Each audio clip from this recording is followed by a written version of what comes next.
कब तक चलेगा ये सब? क्या कब तक चलेगा? तुम्हारा सोग, तुम्हारी बीवी छोड़ के चली गई है, वो भी किसी और के पीछे। बकवास करना बंद करें।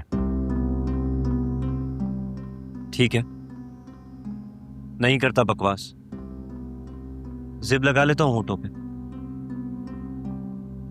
लेकिन मेरा मुंह बंद करने से हकीकत नहीं बदल जाएगी। हकीकत जो भी हो, इससे आपका कोई लेना देना नहीं है। चलो मान लेते हैं कि इससे भी हमारा कोई लेना देना नहीं, लेकिन तुम्हारे पर्सनल इशू की वजह से इस घर का मामला अटका हुआ है, उससे तो हमारा लेना देना है ना। तुम अपने दुख से बाहर निकलो ताकि इस घर के मामला जल्द से जल्द पूरे हो। आप बेफिक्र रहें, मैं अपनी पर्सनल लाइफ की वजह से इस घर का मामला नहीं अटकाऊंगा।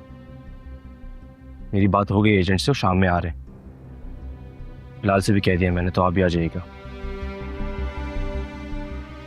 ठीक है, बिलाल को रखना भी जरूरी है, उसे इग्नोर करेंगे तो बिलक जाएगा, कल को कोई और मसला खड़ा कर लेगा।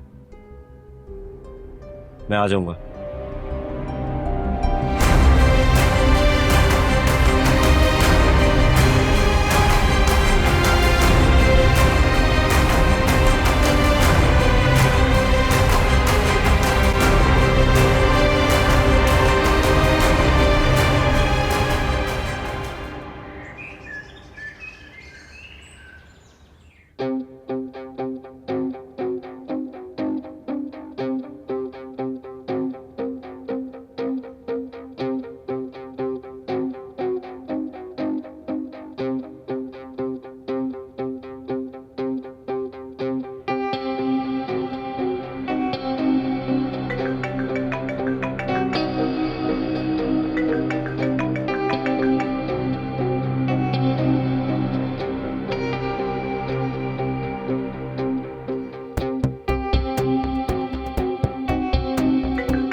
मैं भी जब तक मिलाती रहूंगी जब तक ये फोन नहीं उठाते।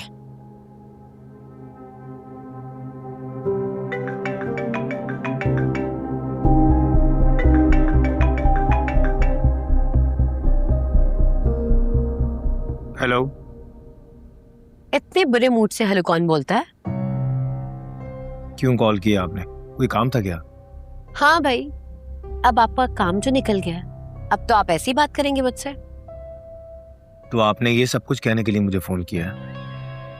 कहना तो मैं बहुत कुछ चाहती हूँ, लेकिन आप ठहरे अमीर लोग, आप हम गरीबों की बात कहाँ सुनेंगे। वैसे मैंने आपको कुछ याद दिलाने के लिए फोन किया था। क्या याद दिलाना है? भाई आफिया नाराज होकर मैके चली गई मेरी वजह से, और मैंने गुड़िया बाजी की कान भरकर अहमर के कमरे में भेजा कि उनके जाते ही आग ऐसी भड़क गई कि पूछे ना। अब कुछ भी कहें, मुझे अपनी मेहनत का सिला चाहिए। आपने जो मुझसे फ्लैट देने का वादा किया था, अब आप उसे पूरा कर दें। मैंने कोई फ्लैट का वादा नहीं किया था, आपने जबरदस्ती मुझ पे इम्पोज किया था। अब कुछ भी कहें, फ्लैट तो आपको देना ही पड़ेगा। और वैसे भी फहद साहब, ये बार बार धमकियां देना मुझे अच्छा नहीं लगता। और आप ठहरे एक बड़े बिजनेसमैन, चंद रुपए के लिए आप घाटे का सौदा तो हरगिज नहीं करेंगे ना।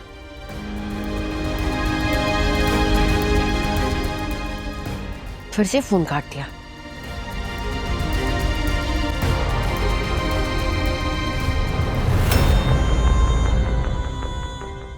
कुछ भी हो जाए फहद साहब,